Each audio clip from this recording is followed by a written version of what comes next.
Hello বন্ধুরা, কেমন আছো তোমরা সবাই? আশা করি অনেক অনেক ভালোই আছো। আর তোমাদের ভালোবাসায় আমিও অনেক ভালো আছি, কারণ তোমরা আমাকে যে পরিমাণে ভালোবাসা দিয়েছো এবং সাপোর্ট দিয়েছো তা আমি কোনোদিন ভুলতে পারবো না। তাই তোমাদেরকে মজা দেওয়ার জন্য আবারও একটি নতুন গল্প নিয়ে হাজির হলাম। গল্পটি শোনার মতো, আশা করি তোমাদের দাঁড়িয়ে যাবে এবং তোমরা হাতের কাজ করতে সবাই হেডফোন নিয়ে বসে যাও। আমার ভাতিজা খুব আকর্ষণীয় ছিল এবং তাকে দেখলে আমি আবেগপ্রবণ হয়ে পড়তাম। তাকে দেখলে আমার মন কেমন জানি করত। একদিন আমি সিদ্ধান্ত নিলাম এই সুযোগে আমি আমার ইচ্ছা পূরণ করব। আমার স্বামী কয়েকদিনের জন্য শহরের বাইরে চলে গিয়েছিলেন। সেই রাতে আমি আমার ভাতিজার ঘরে গেলাম এবং ধীরে ধীরে তার পাশে শুয়ে পড়লাম। যখন রাত গভীর হয়ে গিয়েছিল সে আমাকে দেখে অবাক হয়ে জিজ্ঞেস করল আমি কি চাই। আমার নাম ছিল সোনালি এবং আমি আমার শ্বশুরবাড়িতে স্বামীর সাথে সুখী ছিলাম, কিন্তু অজানা কারণে আমি আমার ভাতিজার প্রতি আকৃষ্ট হয়ে এছিলাম। সে ছিল আকর্ষণীয়, যদিও আমার স্বামী আমাকে কখনো বলেনি যে তার এমন একটি ভাগ্নে আছে। আমাদের বাড়িতে একজন কাজের মেয়ে কাজ করত আর আমি নিজেও বাড়ির কাজ করতাম। একদিন আমি লক্ষ্য করলাম আমার ভাতিজা আমাদের বাগানে গাছে পানি দিচ্ছে। সে বারবার আমার দিকে তাকাচ্ছিল। আমি তার প্রতিটি পদক্ষেপ লক্ষ্য করছিলাম এবং বুঝতে পারছিলাম যে সে আমার দিকেও আগ্রহী। আমার গল্পগুলো তোমরা শুনো, কিন্তু সাবস্ক্রাইব করো না দয়া করে। গল্পগুলো ভালো লাগলে ভিডিওটি লাইক, শেয়ার এবং চ্যানেলটি সাবস্ক্রাইব করো প্লিজ। আমি ভেবেছিলাম আমার বয়স 2-5 হলেও আমি এমন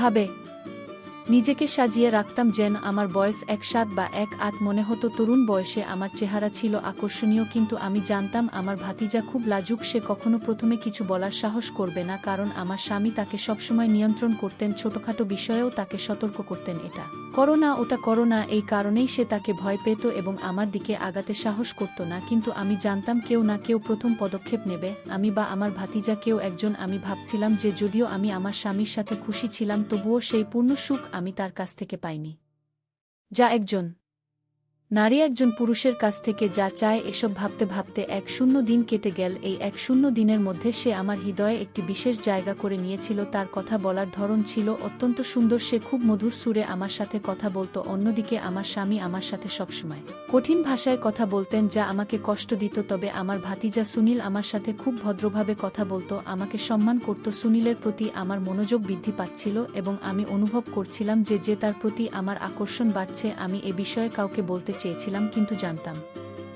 যে বললে সমস্যার সৃষ্টি হতে পারে। আমি যদি কাউকে বলতাম তারা আমার সম্পর্কে অপবাদ ছড়াতো এবং আমার স্বামীও আমাকে ছেড়ে দিতে পারত। তাই আমি এটি গোপন রেখেছিলাম, কিন্তু আমার হৃদয় তখন আমার ভাতিজার জন্য ব্যাকুল ছিল। একদিন আমি সিদ্ধান্ত নিলাম যে সেই রাত আমি তার সাথে কাটাবো। আমার স্বামী কাজে বাইরে যাচ্ছিলেন আর আমি খাবার তৈরি করে দ্রুত খেয়ে নিলাম। রাত গভীর হলে আমি ধীরে ধীরে তার রুমের দিকে এগোলাম। আমার হৃদয়স্পন্দন দ্রুত হচ্ছিল, কিন্তু আমি থামিনি। দরজা খুলে ভেতরে ঢুকলাম এবং তার পাশে শুয়ে পড়লাম। আমার হাত তার বুকে রেখে আমি চাদর সরালাম এবং তখনই আমার মাথা ঘুরে গেল। এটা আমার ভাতিজা ছিল না আমি প্রথমে খুব খুশি ছিলাম, কারণ আমার স্বামী সবসময় আমার যত্ন নিতেন, কিন্তু সেই রাতে সবকিছু বদলে গেল। তার কিছু আচরণ ছিল খারাপ। তিনি মাঝে মাঝে আমার সাথে খুব রুডভাবে কথা বলতেন, যা আমার খারাপ লাগতো। আমি পরিবারের একমাত্র মেয়ে ছিলাম যে স্নাতক পর্যন্ত পড়াশোনা করেছে, কারণ আমাদের গ্রামে মেয়েদের বেশি পড়তে দেয়া হতো না। তবে আমার বাবা মা আমাকে স্নাতক পর্যন্ত পড়াতে উৎসাহিত করেছিলেন। আমি আশা করেছিলাম যে যার সাথে আমি বিয়ে করব সে শিক্ষিত হবে, কিন্তু দুর্ভাগ্যবশত আমার স্বামী তেমন শিক্ষিত ছিলেন না। তবে তার ধন সম্পদ দেখে আমার বাবা মা আমাকে তার সাথে বিয়ে দিলেন। আমাদের শ্বশুরবাড়ি ছিল খুব বড় এবং আমার আরামের জন্য আমার স্বামী গ্রামে একটি বড় বাড়ি তৈরি করেছিলেন, যেখানে আমরা থাকতাম। আমি নিজেই সব কাজ করতাম, কিন্তু সময়ের সাথে সাথে আমি ক্লান্ত হয়ে পড়লাম এবং আমার স্বামীর কাছে অনেকবার অভিযোগ করতাম। আমি বলতাম এত বড় বাড়ির সব কাজ আমি একা করতে পারবো না, আপনি একজন সহকারী নিয়োগ করতে পারেন যে আমার কাজে সাহায্য করবে। কিন্তু তিনি সবসময় বলতেন এর দরকার নেই, তুমি এত সুন্দর যে আমি চাই না তুমি অন্যের সাহায্য নাও, এজন্যই তোমাকে আমার পরিবারের কাছ থেকে দূরে এনেছি। তার এই কথাগুলো মাঝে মাঝে আমার মন খারাপ করত, কিন্তু আমি জানতাম এটাও ছিল ভালোবাসার একটি ধরন। হ্যাঁ, আমার স্বামী আমাকে গভীরভাবে ভালোবাসতেন এবং আমাকে সবসময় কাছে রাখতে চাইতেন, কিন্তু তার কথা বলার ধরন এবং আচরণের কারণে আমি তাকে তেমন ভালোবাসতে পারতাম না। আমি অনেকবার বলেছি যে তিনি তার কথা বলার ধরন পরিবর্তন করা উচিত, কিন্তু তিনি কোনো গুরুত্ব দিতেন না। ছোটবেলা থেকেই তিনি এমন পরিবেশে বড় হয়েছেন যেখানে অর্থ উপার্জনের প্রতি বেশি মনোযোগ দেয়া হতো। সময় চলে গেল এবং আমি ঘরের কাজ করতে করতে ক্লান্ত হয়ে পড়লাম। আমার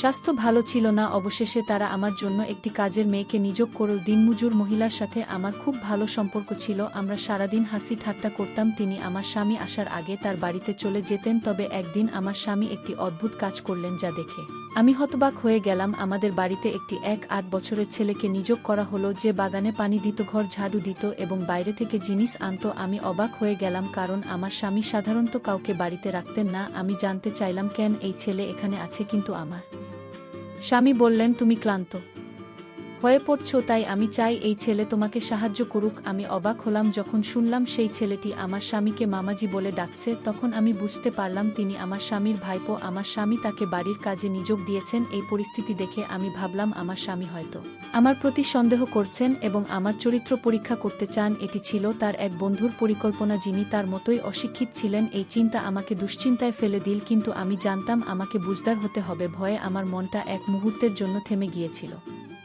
ভাবলাম এই সন্দেহ আমাদের সংসার ধ্বংস করবে। তবে আমার স্বামীর আচরণ আমাকে বলেছিল যে এটি সেরকম নয়। তিনি কেবল সাহায্য করতে চেয়েছিলেন। 4 দিন ধরে সেই ছেলেটি আমাদের বাড়িতে কাজ করছিল, কিন্তু আমি এখনও তার সাথে দেখা করিনি। 4 দিন পর যখন তাকে দেখলাম আমি অবাক হয়ে গেলাম। সে খুব সুদর্শন ছিল, এমন সুদর্শন ছেলে আমি আগে দেখিনি। আমি যেন এক মুহূর্তের জন্য মুগ্ধ হয়ে গেলাম। কিন্তু আমার স্বামী আমার কাঁধে হাত রেখে আমাকে বাস্তবে ফিরিয়ে আনলেন। তিনি জিজ্ঞেস করলেন, সব ঠিক আছে তো? তারপর তিনি বললেন, এখন তোমার পরিচয় করিয়ে দিই। এই ছেলেটি আমার বন্ধুর ছেলে, সে খুব গরিব।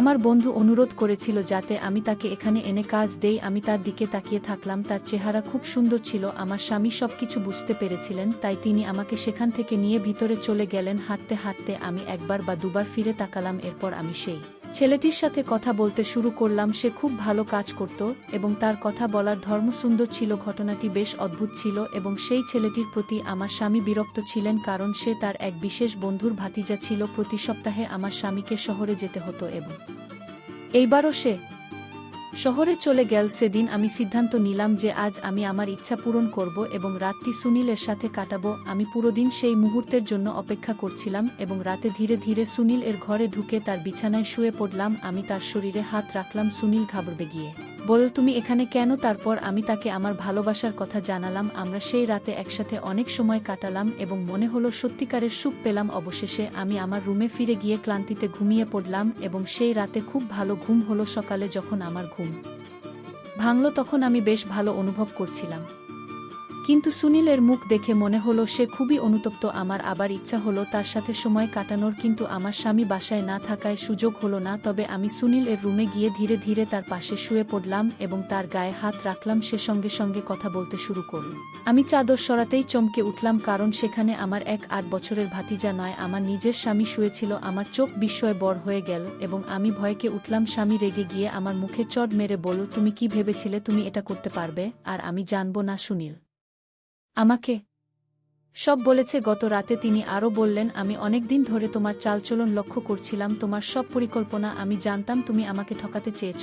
আমি এই কথা শুনে ভীষণ কষ্ট পেলাম এবং ভয়ে মরে যেতে চাইলাম, কিন্তু এটাকে স্বপ্ন মনে করে উপেক্ষা করেছিলাম। কিন্তু এখন বাস্তবতাটা আমার সামনে দাঁড়িয়েছিল। স্বামীর রাগ এবং দুঃখ তার মুখে স্পষ্ট ছিল এবং তার চোখে হতাশা এবং ক্ষোভ দেখতে পাচ্ছিলাম। তার সেই দৃষ্টিতে আমি কাঁপতে লাগলাম, মাথা ফেটে যাচ্ছিল, শ্বাস নিতে পারছিলাম না। আমার স্বামী বললেন, তুমি তোমার নিজস্ব ফাঁদে পড়েছ। তুমি শিক্ষিত হলেও ভালো মেয়েদের মতো আচরণ করনি। আমি তার হাত থেকে নিজেকে ছাড়িয়ে নিয়ে আমার রুমের দিকে দৌড়ে গেলাম, আর সে আমার পেছন পেছন আসছিল। আমি ভয়ে কাঁপছিলাম, কারণ আমি জানতাম এখন আমার সাথে কি ঘটতে যাচ্ছে। আমার স্বামী আমাকে জীবিত ছেড়ে দেবেন না এবং এটা আমার প্রাপ্ত ছিল। এত ভালো স্বামী থাকা সত্ত্বেও আমি অন্যায় করেছিলাম। শয়তানের ফাঁদে পড়ে রুমে ঢুকে দেখি তিনি কোথাও নেই। ভয়ে আমি সেখানেই থেমে গেলাম, কারণ আমার সামনে মৃত্যুর ভয় ছিল। তিনি বাইরে থেকে জোরে জোরে ডাকতে লাগলেন, তুমি যদি 5 মিনিটের মধ্যে বাইরে না আসো তাহলে আমি তোমাকে ডিভোর্স দিয়ে দেবে। এই কথা শুনে আমার মনে হলো মৃত্যুর চেয়েও খারাপ কিছু। আমি বাইরে এসে তার পায়ে পড়ে বললাম, আমাকে মাফ করে দাও, আজ থেকে আমি এমন কাজ করব না।